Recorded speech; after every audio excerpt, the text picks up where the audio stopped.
ស្ដីអ្នកទាំងអស់គ្នាថ្ងៃនេះគឺខ្ញុំចង់ប្រៀបធៀបពីគុណភាពកាសនេះខ្ញុំទិញយកមកលក់រាល់ដងហើយកាសនេះខ្ញុំទៅតែទិញយកមកតេស្តពីរោងចក្រផ្សេងអញ្ចឹងណា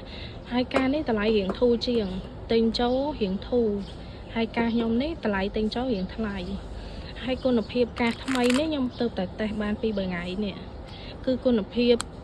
ទម្ងន់រៀងស្រាលយកមែនតើហើយ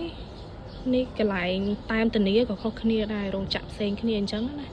ហើយសលេងរៀងគុកជាងរបស់ខ្ញុំលក់នេះ Pro 4ហើយនេះ Pro 5ក៏អញ្ចឹងដែរខ្ញុំទៅតែតេស្តដែរសលេងគឺរៀងខ្សោយសល់រៀងរ៉ែឬសូររ៉ែនៅក្នុងត្រចៀកអញ្ចឹងណា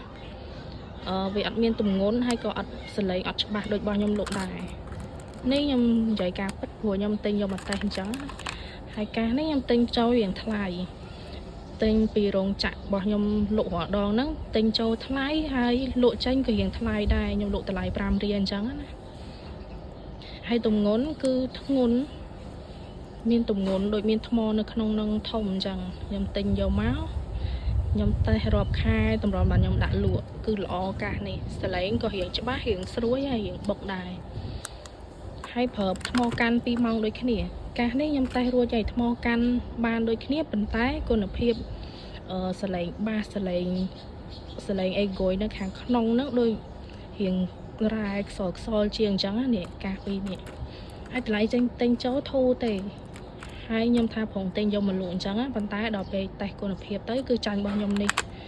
ចាញ់គុណនឹង2បងព្រោះរបស់ខ្ញុំនេះ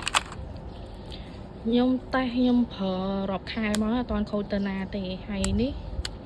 ខ្ញុំថាចង់យកតម្លៃរៀងចូលរៀងធូរយកមកលក់អញ្ចឹងប៉ុន្តែដល់យកមកគុណភាពខុសគ្នាខ្ញុំអាចដាក់លក់បានទេហើយកាសនេះខ្ញុំលក់ដាច់ភ្ញៀវទិញម្ដងទិញច្រើនទិញ2 3 4 5អញ្ចឹងណាហើយតម្លៃរៀងថ្លៃមែនប៉ុន្តែខ្ញុំលក់ចំណេញតិចទេព្រោះទិញចូលរៀងថ្លៃហើយបើកាសនេះតម្លៃទិញចូលរៀងធូរទេខ្ញុំសាកទិញយកមកតេស្តហ្នឹង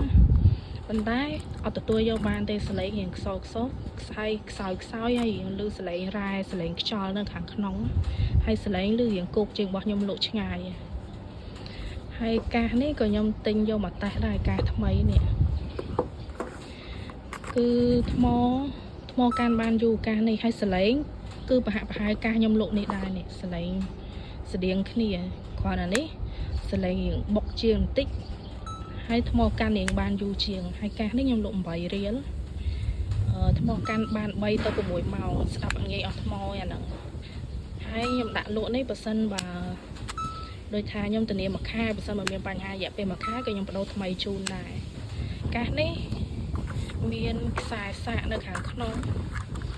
បើកចេះមកមានខ្សែសាកហើយខ្សែសាក Type C សម្រាប់អ្នកប្រើ iPhone ចាប់ពី iPhone 14ឡើងប្រើ Type C ទាំងពីរហើយនេះប៉ុងសម្រាប់ដូរអញ្ចឹងនេះមាន8ប៉ុងសម្រាប់ដូរតាមរុនត្រចៀកតូចរុនត្រចៀកធំហើយកាសនេះថ្មកាន់បានយូរខ្ញុំទិញយកមកតេស្ត